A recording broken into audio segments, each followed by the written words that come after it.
Hello বন্ধুরা, আপনারা যদি ওয়েব ডেভেলপমেন্ট শিখতে চান তাহলে পিএইচপি আপনাদের জন্য দারুণ একটা অপশন। আজকে আমরা জানবো পিএইচপি কি, কিভাবে ব্যবহার করা হয়, কি কাজ করে। পিএইচপি কি? পিএইচপি হচ্ছে একটা হাইপারটেক্সট প্রিপ্রসেসর।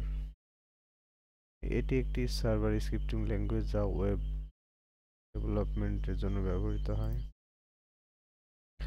ডাইনামিক ওয়েবসাইট তৈরি করতে সাহায্য করে এবং ইউজার ইনপুট নিয়ে ডাটাবেসের সাথে ইন্টারঅ্যাক্ট করা যায়।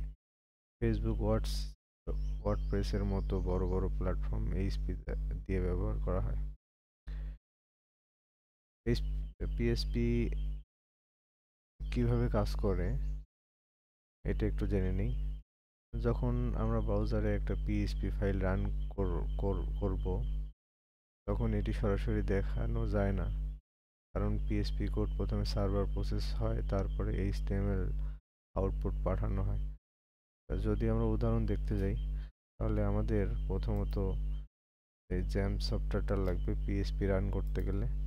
আর আমাদের একটা ফাইল ক্রিয়েট করতে হবে। এটা হচ্ছে জ্যাম ফোল্ডারের htdocs এর মধ্যে আমরা একটা ফাইল নিই,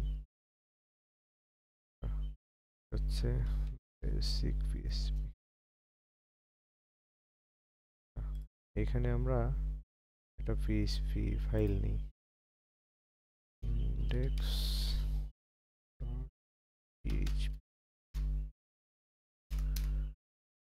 এইটা যদি ওপেন করি তো এটা সরাসরি হচ্ছে সাইটটা ওপেন হয়ে গেল। পিএইচপিতে আসলে শুরু করতে আমাদের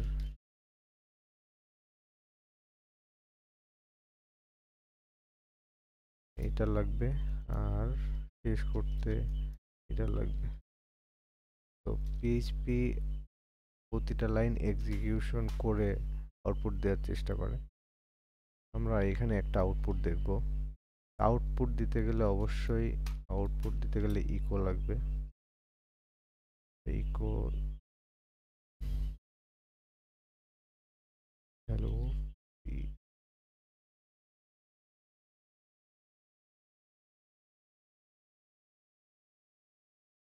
এটা আমরা এখন দেখতে গেলে আমাদের লোকাল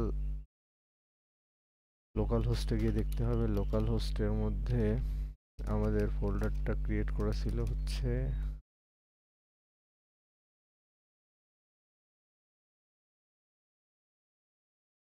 বেসিক বেসিক হচ্ছে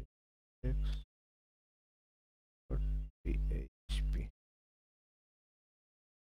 এই যে প্রিন্ট হয়ে গেছে হ্যালো পিএইচপি। এভাবে আসলে পিএইচপি শুরু করে। তো পিএইচপি কেন শিখবো? আসলে পিএইচপি সহজ সিনট্যাক্স ও শেখার জন্য ভালো। ফ্রিল্যান্সিং মার্কেটে এর চাহিদা প্রচুর।